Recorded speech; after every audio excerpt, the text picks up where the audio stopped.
365 College Sports Countdown here. Josh Neighbors and Jack Allen, your 365 Sports Network and Rogue Media. Make sure you guys like the video, subscribe to the channel. He is at CC, or we are at CC Podcast JN. He is at Jack Allen TV. I am at Josh Neighbors _. Like the show, sub to the channel, leave your comments as well. And then also like the video. It's very, very helpful when you guys do that. And also find us wherever you guys get your podcast. Okay, Jack, let's do a little portal action. And then we'll talk about the playoff games. So much was made about Brendan Sorsby. He was taking visits to multiple places. And then it turns out that, Texas Tech, because of those facilities, as he said, was able to woo him to stay. I like the fact that I like to see these schools that are striking while the iron's hot. Indiana is clearly doing it.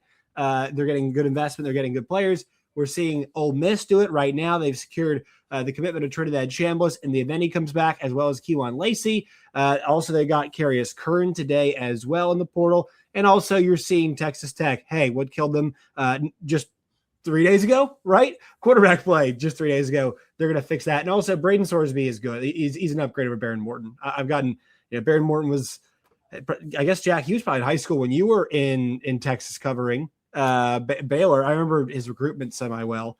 Just didn't work out, but just injuries, whatever it was, not enough pop. Sorsby's good. Sorsby can do a little bit of everything. Very good college quarterback. But you thought about those schools, those three in general, these schools striking while the iron's hot financially and then also player-wise. Well, that's the thing is that the interesting part is that everybody's making it this whole deal about, Texas Tech is just buying a roster and they're just, they've got the oil money and so they're going to come in and spend it, when the reality is that's what everybody's doing. Yeah. Like, let's not act like the schools that Texas Tech was competing against were also not ponying up a bunch of money. So while, yes, facilities were not the only reason, there were several other reasons, one of which I mentioned a couple weeks ago is that his girlfriend transferred to Texas Tech. There's plenty of other reasons outside of just money that these kids are transferring. But like you said, it's important that these teams capitalize on the moment that they're in. And one thing that Ole Miss has done a good job of is, Pete Golding's a recruiting master. Like he always has been. And that's one thing, we still can have yet to figure out truly. I mean, you've got the one game at Ole Miss under his belt now, but two. Two. But at Tulane, no, we're not really counting Tulane. at this point, like, what do we, that still is kind of to be proven. Yes. Over the course of time, but yes, his recruiting acumen's already been proven, and for him to be able to strike and capitalize on the moment and the players that he's already got, and then to be able to capitalize on the moment of being in the national spotlight, being in a semifinal, like it's an important time. And it's something that, you look at the schools that have had success early, it's teams that have been successful already on the field. And I feel like that's been such a key, because when the money ends up being relatively similar, those are the things that create the edges. And that's something that, like, right now LSU is fighting against, is like they don't necessarily have the on-field success that they can point to right now. Lane is basically going to have to point to his success at Ole Miss, and Ole Miss right now is saying, hey, we didn't really need you. And so that's prisoners. We are the capital P prisoners of the moment, aren't we right now? Oh yeah. And we are, and as much as we are, 20-year-olds are even more. Right. And even the boosters and donors, we've mentioned that Penn State being fired a lot, and everybody's like, I think I've told you this, but one thing I appreciate about Cody Campbell is how practical he is. It is not a whole, like, I think if you ask Cody Campbell, he's like, I like Joey McGuire behind closed doors. He's like, yeah, he's a good coach, but like, there's a lot of folks that we could find that would do it. Now, I think what they like about Joey is Joey might be able to actually help them win in the margins. When you're buying most of your roster, if you have the good Texas connections, it might help you get those extra few guys that can push you over the limit. But like, I think that everybody's very aware of how that system works. And I think that's why Tech's going to continue to be successful. I think Indiana, same thing too. They're getting some good players, but like all of these guys are these are Kurt Signetti players. I mean, the two K-State guys they end up getting. Josh Hoover, I like. I think, I'm not sure he's Fernando Mendoza, but I think from a passing standpoint, like definitely more towards Mendoza than Rourke, right? He is a better quarterback. Just he's a passing threat, right? And then you go and get Turbo from BC, and you keep helping, and look, I mean, I don't think their offensive line is going to drop off like the face of the earth, because they are just They are really putting belt to ass right now in that cat. I mean, they absolutely buried Alabama at the line of scrimmage, which like this is a good thing, right? Like blocking and tackling in football always win. The ability for other teams to be as good at blocking and tackling as Georgia and Alabama is now more even. So like it's cool to see Indiana be the hammer. Now I don't know how recreatable this is. Maybe I'm wrong. Maybe other schools can do it. Like the difference between Ole Miss and Indiana is Ole Miss got a 2 quarters of just like out of body experience. I like it, Jack. You like soccer too. Like to a soccer game, you're like Ghana is not as good as Germany, but like this game's wide open. People are tired, and there's goal scoring chances, so anybody could win. That's how it felt. And so my thing came out. Hang on. There we go. Again. But yeah, like I don't know how recreatable that is, but I like the fact that by hook or by crook, these teams are building off that. And I just look at the portal rankings; it's still early, but right now Indiana is number 1, Texas Tech is number 2, and Ole Miss is number 3. I didn't even know that before I told you those 3. Well, the hard thing about the portal too is that we talk about he may not be Josh Hoover may not be Mendoza at this point. Mendoza wasn't Mendoza at this point when he committed to Indiana. And if you would have asked, I think the majority of college football fans who Indiana's quarterback last year was before this season, a lot of them would have struggled to name him. Right. And so, the portal is fickle in the sense that, so many times the people that are moving are people that are in the margins, are players that you think theoretically could compete and could be great, but they haven't done it against a high level of opponent, or they haven't gotten the opportunity to at the program they were at before. And so, the portal's as much of, we talk about it all the time with head coaching changes. The portal's the same way. It's a crapshoot. So much about it is getting in the right situation, the right place at the right time. But so much of that is the right time. And right now feels like the right time for Indiana, Ole Miss, and company. I think what people also have to understand too is that, like I think over the last calendar year, I want to say, or at least maybe last offseason, 3 separate players in the NFL were the highest paid player, non-quarterback. I believe TJ Watt, Myles Garrett, and I mean, it might have been 4. It might have been Jefferson, Garrett, Watt, and then Jefferson, Chase, right? So 2 receivers and 2 defensive ends. Like a lot of it, is function about like when you're like who's available when. So like, is Brendan Sorsby a $5 million player? No, but like when like you watch salary caps go up all the time, it's like they're giving this guy this much. Well, it's like market value changes all the time in sports. It really does. And in this sport, like all these guys are basically rentals. So, best available quarterback who's a veteran that you can trust, like being trustworthy is just as valuable as anything, because these are not guys with 4 years. Well, some are 4 years college tape, but most, like the fact you're paying for 3 years of dependability. You're paying for 3 years of already growth. That's why Sam Levitt is going to cost a pretty penny, and LSU's going to be all in, and that guy's going to get paid. Like, I don't know how good of a quarterback he's going to be. I really don't. That's why Diego Pavia would be so valuable right now. Josh Hoover is valuable right now. These guys, it's not like there's some objectively great players, but we know they're good, right? And Will Howard, a good example, right? Goes from K-State. We know he's good. It was very, very, like, I'm not saying he's over the hill amazing, but guess what? Good. Kind of player we thought he was. They won a championship. So, like, people have to understand this is pro sportish. Like, for some reason, when it comes to college sports, like the same thing happens in other sports, but then we think it's odd when it happens in college. It's always very odd to me. Also, I mean, you can say as much as you want, oh, I don't think they're worth $5 million. Well, they're worth whatever someone's going to pay for them. But also, how much is it worth? Like, if Texas Tech has a quarterback in that Oregon game and wins that game, like, if you think that that's the piece that you're missing to get from a quarterfinal appearance to a semifinal appearance, the difference in that is worth the $5 million to the university and to a lot of these, big money fans. Like that one extra win would have been worth $5 million to them. Right. And so, as much as it's easy to say, oh, well, I don't think they're worth that much. If you fully believe that is the piece that's going to take you from one level to the next, financially, it actually does make sense. Yes. In terms of the extra revenue that they would make in merchandise and ticket sales and all that kind of happiness. stuff. joy, like at the end of the day, $5 million, if that truly is the difference, is worth it. Yeah. And it's hard to wrap our minds around because we've never had to think about it in that context in college sports before, but that's kind of the reality of the situation. Yeah, totally. It's totally the reality of the situation. And look, like this thing, it's just like the NFL. It's not like this is not out of control. This is not crazy, right? What do people want? They want pass rushers. They want quarterbacks. They want receivers. They want, an offensive lineman. Like that. That's kind of what's going on right now. And that's why I think you're seeing, some of these guys go, and like LSU needs a quarterback now. Chambliss is not going to happen for them. Right. I think a lot of these guys are going, but like even I love Florida State getting Ashton Daniels. It's classic move by them. Like in Nebraska now is in a tough spot, right? They're going to definitely have to figure something out. Someone's going to be left without a dance partner. It feels like at this point in time, and I'm really interested to see who it's going to be. Even Iowa State, they've got like 17 players in the roster. One of them is Jalen Rayner, our friend, right, from Arkansas State. So, yeah, the quarterback thing will obviously be very interesting, but like the other thing people have to keep track of, there are not a whole lot of linemen like that, and teams are smart, right? It's smart. If you have anybody who's good, lock them up, right?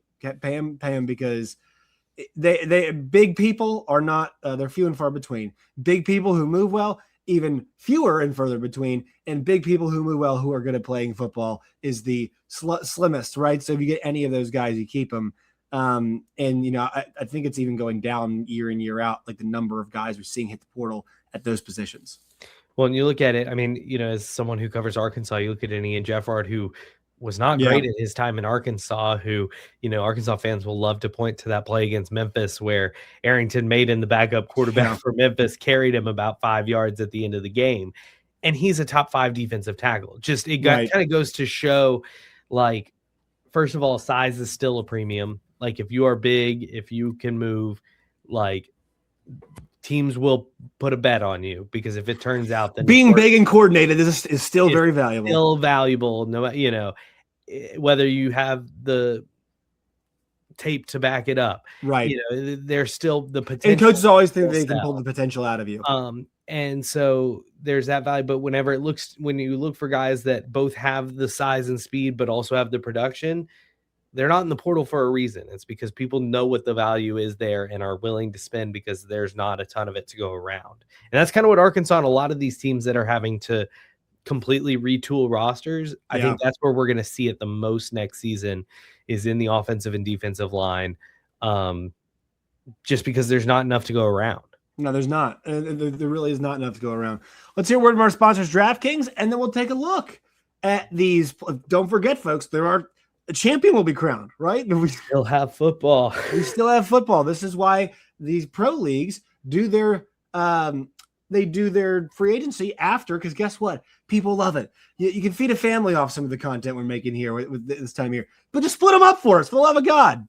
The stage is set. The college football playoffs are here. Every snap, every drive, every touchdown. DraftKings Sportsbook, the #1 sportsbook for live betting, puts you right at the center of the action. From real-time wagers to season-ending thrillers, DraftKings keeps you in the game from kickoff to the final whistle. Download the DraftKings Sportsbook app and use code NEIGHBORS. That's code NEIGHBORS for new customers to turn $5 into $200 in bonus bets if your bet wins. In partnership with DraftKings, the crown is yours. Love AI Josh going on that. Here's also another word from friends at DraftKings. Gambling problem?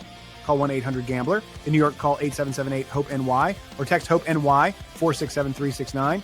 In Connecticut, help is available for problem gambling. Call 888-789-7777 or visit ccpg.org. Please play responsibly. On behalf of Boot Hill Casino and Resort, Kansas, pass-through of per wager tax may apply in Illinois. 21 plus age and eligibility varies by jurisdiction. Void in Ontario. Restrictions apply. Bet must win to receive bonus bets, which expire in 7 days. Minimum odds required. For additional terms and responsible gaming resources, see dkng.co/audio limited time offer.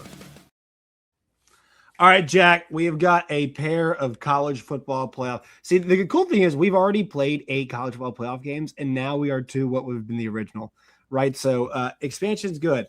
And, man, like last week, what a week. I know it's been a little while, but it started off with the biggest underdog, Miami, who is the biggest underdog out of the 4 games, going, and actually they're the most recent national champion out of the 4 teams left, showing up and just grinding a win out of Ohio State, right? They get the special teams touchdown, the pick six they needed. Like Ruben Bain just making quick work of everybody on the Ohio State offensive line. Slowed down a little bit there at the end, and then Carson Beck making a few plays. And like, it doesn't always have to be star, power, super duper, everything all the time. It can be, that's complimentary football. When a coach is like, we just want to play good complimentary football, that's actually what they meant. Really is, right? They're getting to the quarterback. They're forcing turnovers, and then guess what? The guy's a little tired late in the game. Well, the offense is going to make a couple plays, keep that clock moving, and you get to point at Jimmy Johnson at the end and be like, yes, for you. That's what it's all about right there. And we watched Alabama say other teams can be Alabama against us, as Indiana has steamrolled them in the Rose Bowl.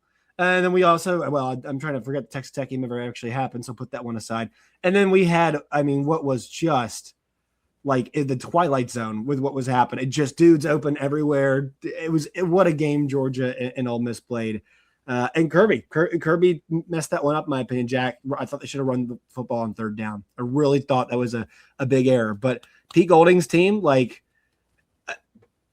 Trinidad Chambliss deserves all the credit for that. He won that game. And also the kicker's got a nuclear leg. But, like, Chambliss. It was Chambliss in the end. And what a fun weekend. And now I'm compelled here because, like, the one thing that could offset that Miami pass rush is a guy in Trinidad Chambliss who can, scramble, move around. Neither of those two teams are actually excellent tackling. I think that defensive front for Miami masks a whole lot of what they don't do well. We'll see if Ole Miss can hold up against what's been a pretty good Miami offensive line, right? And then, I just think the other game too, can Oregon right the wrongs? Like, everybody's saying it's hard to beat them twice, but like, to me, Jack, the bigger question is, can Oregon, can they not get pushed around, right? Because beating a team twice, yes, it's hard, but if you have that kind of advantage, it's not as hard as you think.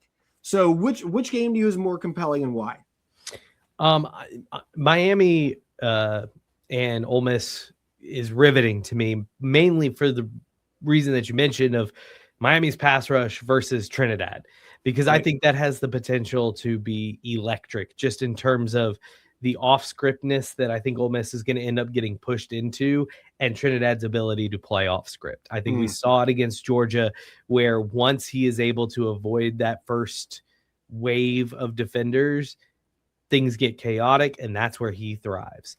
And he was able to make some plays that just made you sit back and say, wow. And like you said, by the end, Georgia's DBs were running around gassed and having trouble keeping up with anybody. And so to me, the question is going to be like, it's one of those cool football games where you say, okay, here's a clear advantage and a clear strength and a clear strength, and they're going one-on-one against each other. And to me, it's going to be a question of, can Miami's defensive line stand up, or can they create enough? Can they get there fast enough? Can they get their arms around them enough to be able to slow them and stop them down? And so I just love it whenever you see two strengths go directly in opposition to each other. And that really intrigues me about that game. Plus, Miami as a story, just kind of the unexpected nature of this run and how they've been able to get it done, to me has been really interesting. Yeah, waiting for Mario to demand his clock. He always has, and everybody else is doing it. Like he's the only guy who's like, I'm not going to do it. I'm not going to do it. And that to me has been an exciting part to watch. And look, like Miami's back, right? The win this year against Notre Dame was very good, obviously.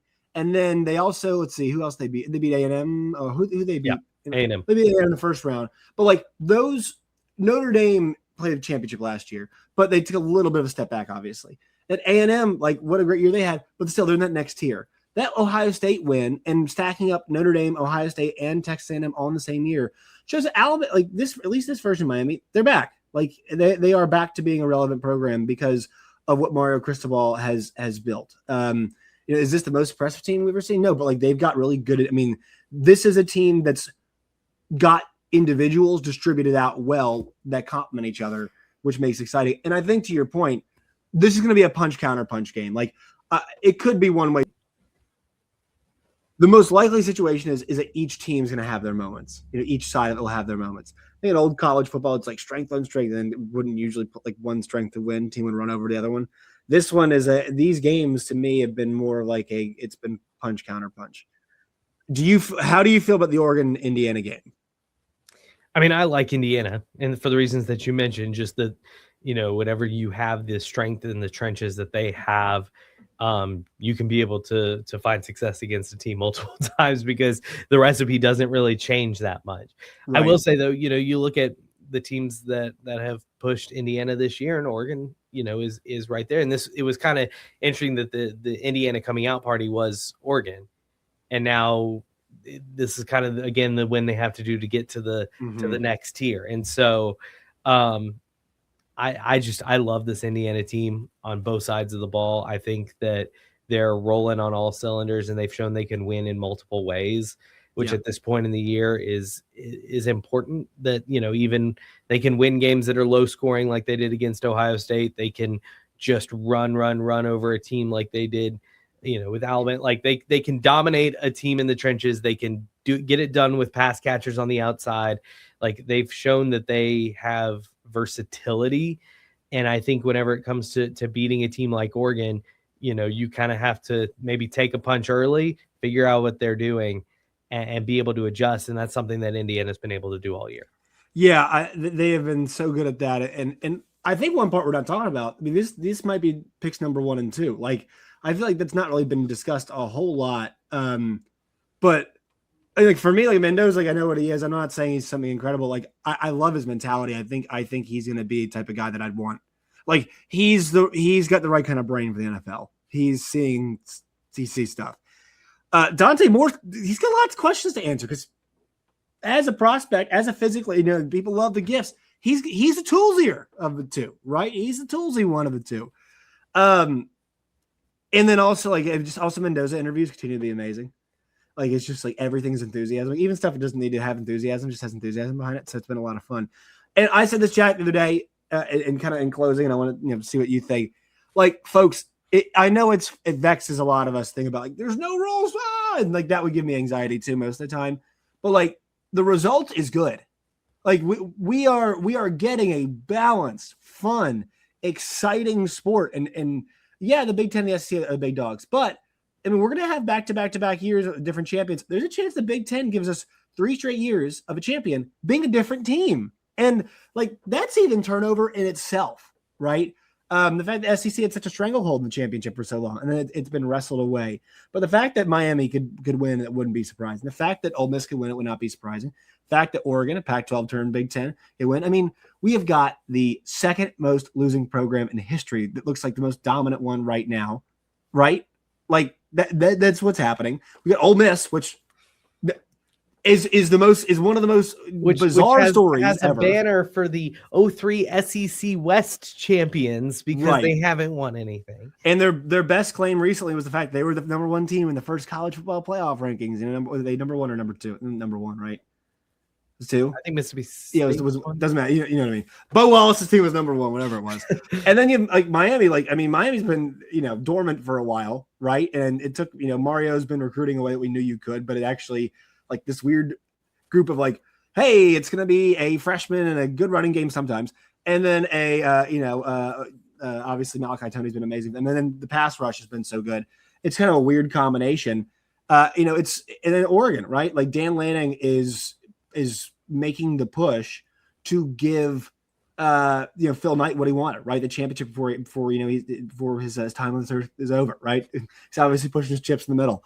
And like he's having to answer questions, right? Like, can Oregon win these big games? We've seen them in them before, but they're 1 for 1 and it's about to get harder, right? So I think it's all compelling. It's all we want it to be. And anybody who's telling you that we're in a bad spot, this is terrible, is wrong. Like I think what Nick Saban's doing is malpractice.